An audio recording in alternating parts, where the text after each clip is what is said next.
Hi there, thanks for tuning in to Make This Happen, where we discuss an idea we've been dying to see come alive. Every week, my friend, Jay Yee, and myself, Alex Gonzalez, will bring you a product you never knew you needed. Now, let's get started with shapes. They're the fundamentals of our society. The arch, which we will not be using today. The triangle. The circle. I have a job that's client facing where I have to be on the phone a lot and I get bored. And also the way my mind works is I can focus if I'm scribbling or doing something else. I want to come up with something that's more tactile with my hands, but that isn't squishy, because what I've noticed also is squishy things get nasty. What do you mean by nasty, Alex? What I mean is if you have pets or even dust, the squishy things get all that dust on there, and then they don't not only get squishy and stay squishy, but then they also get sticky. And then once they get sticky, I'm out. I don't want a sticky, hairy thing. And see, then people are like, well, why don't you just use a fidget cube? I can't have anything that's tactile that clicks, because then if it's clicking, for one, while I'm listening, that will distract the caller. So anyway, about my problem, click, click, click, click, click, click, click, click. It doesn't work.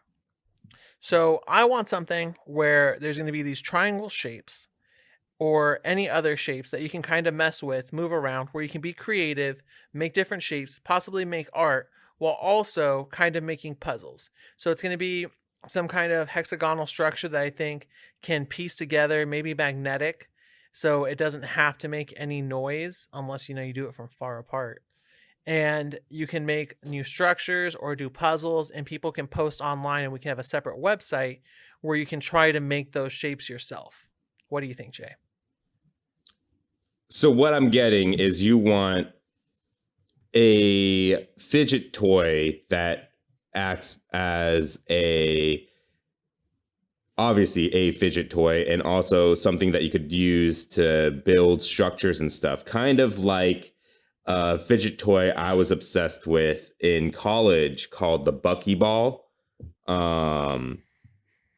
where the Buckyball was a cube of, I think it was 64 tiny little magnets that were balls. And you could turn them into rows and start layering them into like little 6x6 square sheets. And then you could start layering them into a cube eventually. And then you could also make like circles, balls with them that are hollow inside. You could do a lot of creative stuff with them. But I think we could get into some interesting territory if we did make them like flat, tiny little triangles instead. I think those could connect in interesting ways.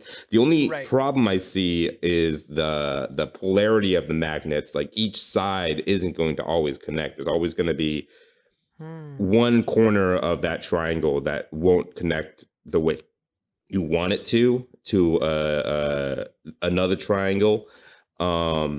Let's throw away the magnetism and instead make it where each side has a way to connect with each other. Almost like Lego, but maybe we have some inserts that can be put together.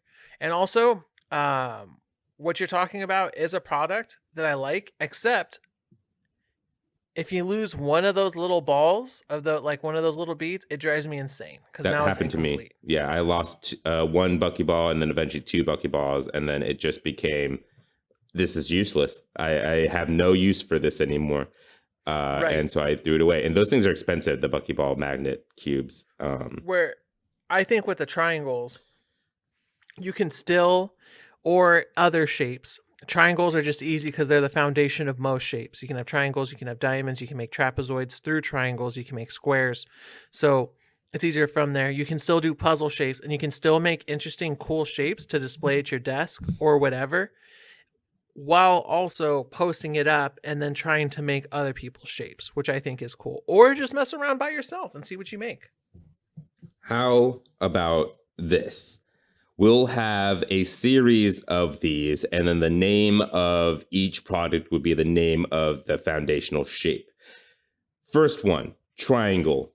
You buy the box at your local Barnes & Noble or the toy section from CVS, you know what I mean? You go to fucking Big K and go to that sad ass toy section and sell there. Or Or you're in like a line at like a Best Buy and they're in the little baskets by the cashiers. You know what I mean? Like, or here's even a you go on a field trip at school, or you go yeah. to a local museum and they're for Yeah. some reason $5 overcharged over there, and you can pick them up at the gift shop. Your local Scholastic book fair, you know, all those random places you buy these stupid little toys for kids to get sucked into and just be like, Mom, I want this. But Triangle, you buy this box that's probably going to be like $50, and then you open it up and it's this metal 3D pyramid, right? It has 4 corners, makes a pyramid. I guess it would have to be a whatever. That's what it's going to kind of look like. And then if you look closely, it's going to be all like small miniature triangles, all like connected to each other to make this pyramid. And they're not on hinges. We will use magnetism, but they're all physically connected to each other in some spots, but you could pull it apart and like maneuver certain things. So it's like all connected at the base, at the bottom, I think. But like there are some parts that obviously can be taken off. I don't know exactly how it worked, but I think some parts are permanently stuck and some parts are free to like maneuver around, and you could move it into whatever shape. You could like invert the triangle pyramid from the top and it'll like stand on like 4 legs, you know what I mean? And then maybe you could like do some stuff in there. I don't know exactly how it would work, but it'll be something to that effect. And this was based off of an idea. Well, one, because I like to fidget, and two, I had a geometry project in my freshman year of high school where we were given different triangles and we had to make a puzzle with those triangles. And you were given the outline of a shape, and everyone had different shapes, and then you had to use their I know what you're talking about. triangles to make it. And some people made like jets. Some people made, I mean, you can guess mine. I made a dog. So it'd be really cool to see what happened there. And then eventually what you can do is, if we were to implant this into our community, I would start making pixel sprites from back in the day. Because you just need a bunch of squares and triangles to get it going. So it'd be very easy to make a Link face, to make a Mario face as you're going through and plugging these in. We could even release different color packs if you wanted to do art this way. Okay, scrap my idea. New idea. You buy a starter pack, right? And similar deal, you get the starter pack, and then there's like going to be expansions. Think about it kind of like Lego, I guess, but like the Lego Mario edition, where you need the starter set, but then you could start buying expansion packs for it, right? So the starter set, what it is, it comes with this kind of like a whiteboard, right?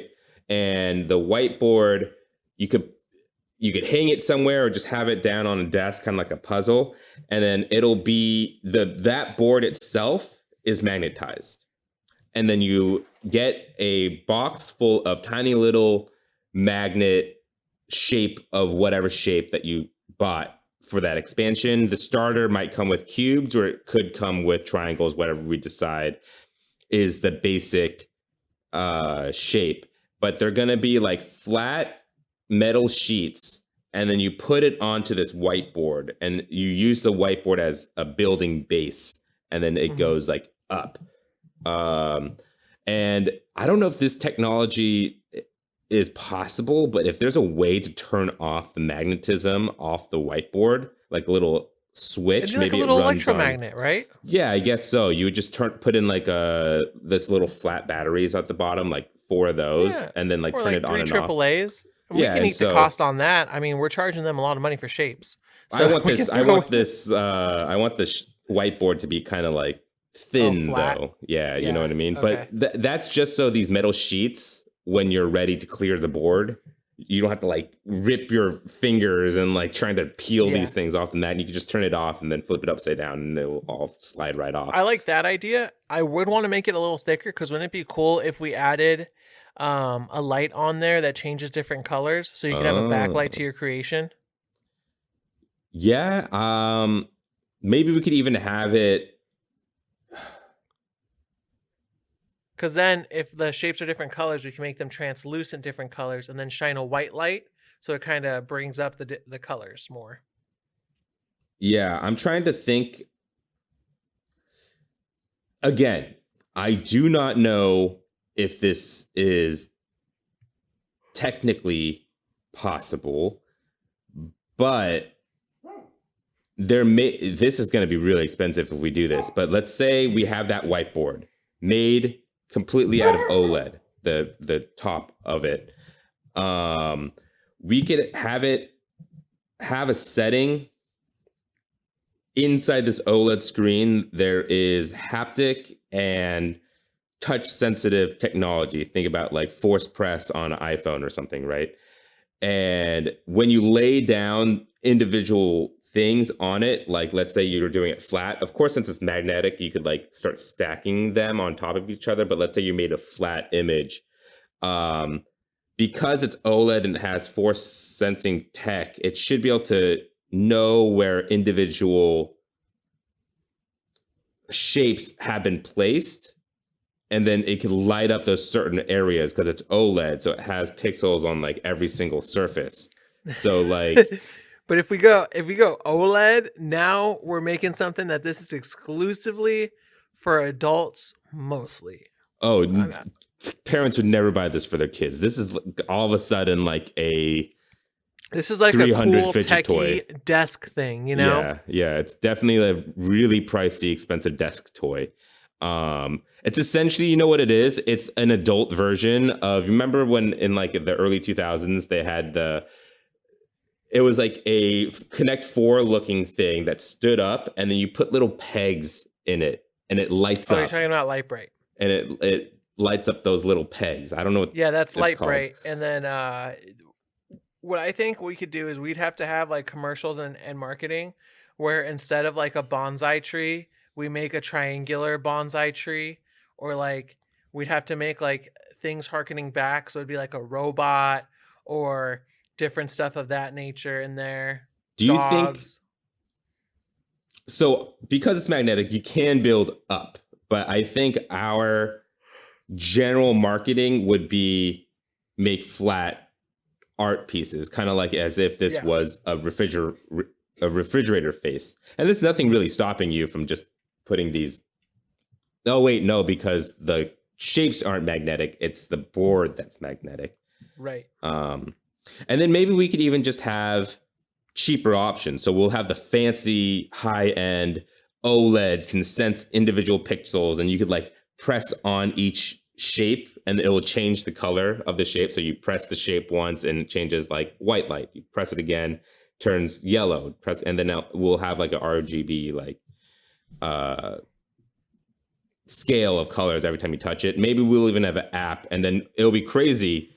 Again, I don't know if this is possible in terms of tech, but because it could sense where all the OLEDs are, it'll be able to sense it on your phone on the app. And so then you could just go in and then on your phone individually change all the colors, and then it'll like go in real time to the board and change all the colors to how you did it on the phone. So it's a little bit faster. And then we'll have like cheaper versions, one that's just magnetic and it doesn't have OLED, it doesn't have light up back, and that's just for building. If you just wanted to build stuff, didn't care about the lights and fancy stuff, you could buy that. And then the fancy OLED edition, you know. And that's where we can have the two different packs, where one's translucent for the OLED and then the other ones are just solid colors. Yeah, just like a solid chrome, like just metal structures and stuff like that. I like that. And yeah, we could also have it so you buy the squares expansion, you buy the triangle expansion, the hexagon expansion, and then they all work together. If you want, you can mix and match and start making different shapes. It doesn't have to all be one shape.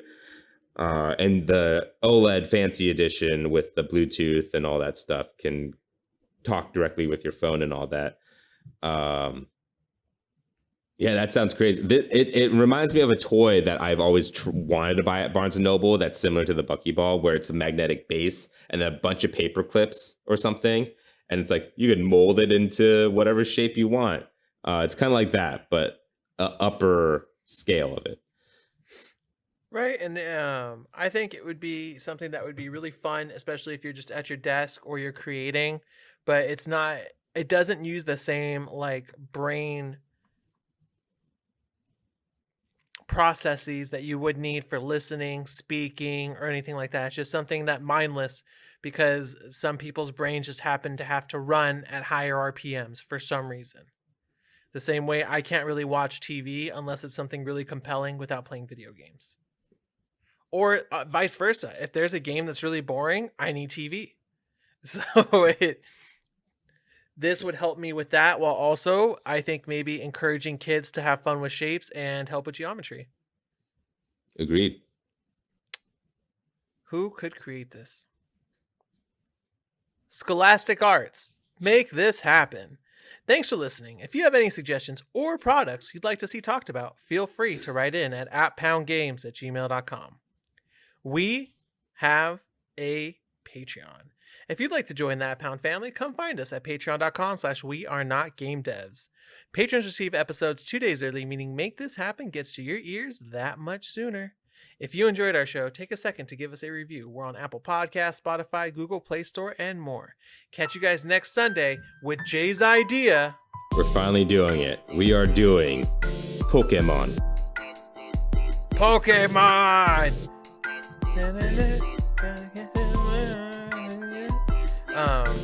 I'm excited for this one. I love Pokemon. I thought I'd get burnt out by following a bunch of Twitter pages about Pokemon, diving into the TCG, playing on like my phone, and it just never happens. There's just diminishing returns on in terms of my money spent, so we dropped the TCG. I mean, they just released that Vaporeon, right? The Vaporeon, Jolteon, Flareon collection, yeah. But there's only so much cardboard. I've started to use them as bookmarks and stuff. So I don't know.